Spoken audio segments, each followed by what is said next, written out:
Hi, I'm Karen. I'm the owner of Peace of Mind Wellness Center.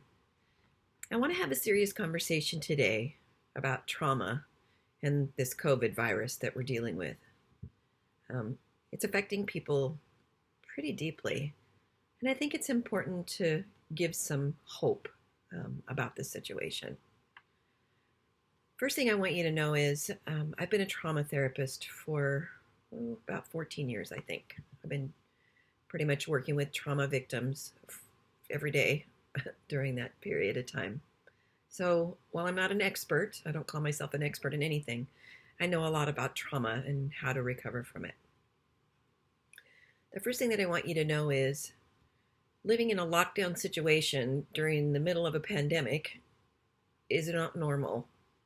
And I'm not saying that to be funny. I'm saying that to reassure you that if you are having odd feelings or feeling out of control, that's more normal than being locked away. Trauma is tricky.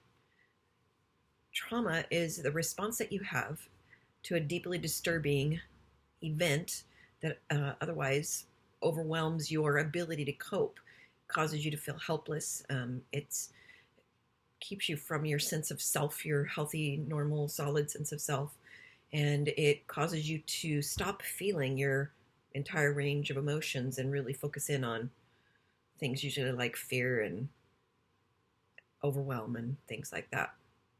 As an adult, it's important to understand that we sometimes minimize our responses to anything traumatic because we aren't accustomed to being traumatized, or we maybe have been over accustomed to being traumatized.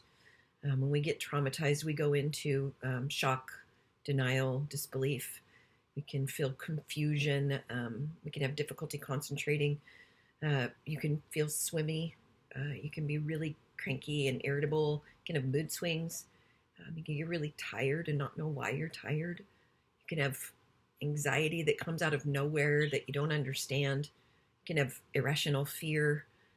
You can have guilt. You can shame yourself because for different things. You could maybe feel guilty because you didn't prepare for something like this, though there was no really way to prepare for things like this. You can feel shame because you are not dealing with your fear appropriately or whatever. And I want you to understand that all of these feelings that you're having right now during this COVID lockdown, those are real feelings, and they're typical normal feelings in a situation like this.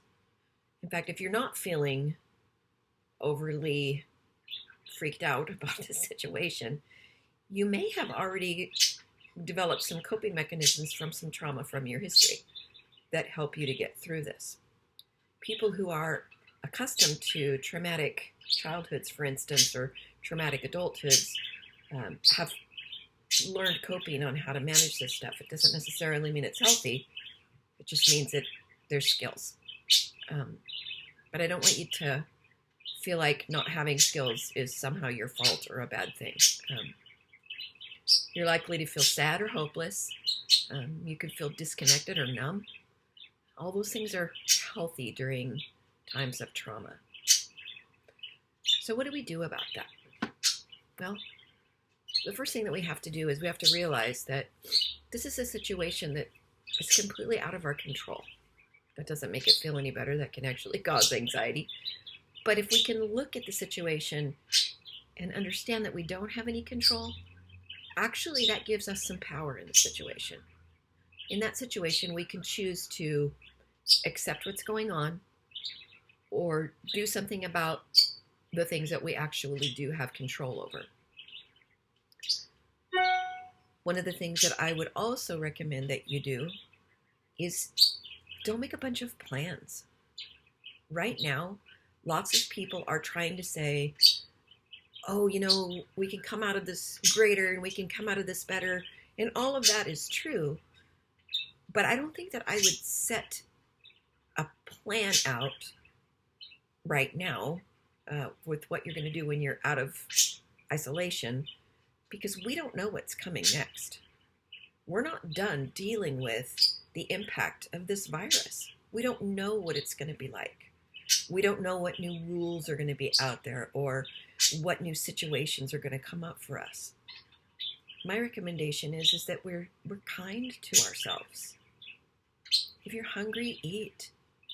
If you're tired, rest.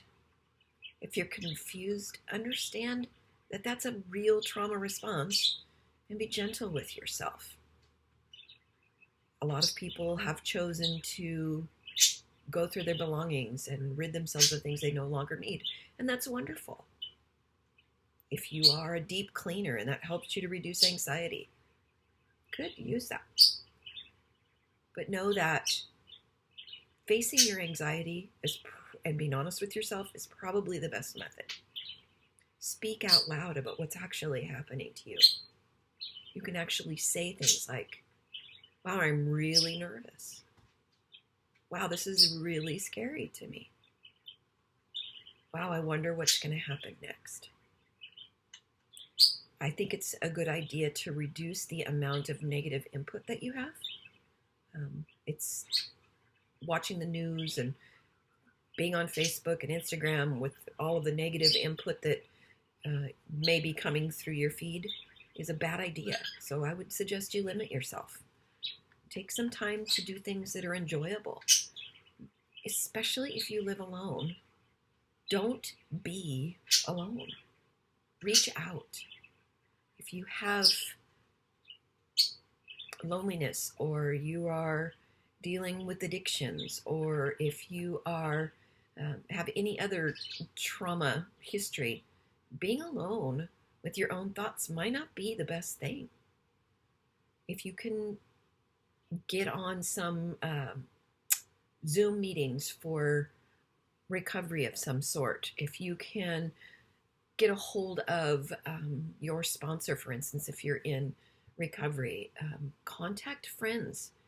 Instead of watching horrible things on Facebook, maybe reach out to some of the Facebook groups that are doing something positive and become a part of those Facebook groups. But not isolating. Don't isolate and don't minimize what's going on for you. The best way that you can get through this COVID problem that we're having, this isolation, is to not be completely alone. I hope this is helpful, and I'll get back with you in some new videos.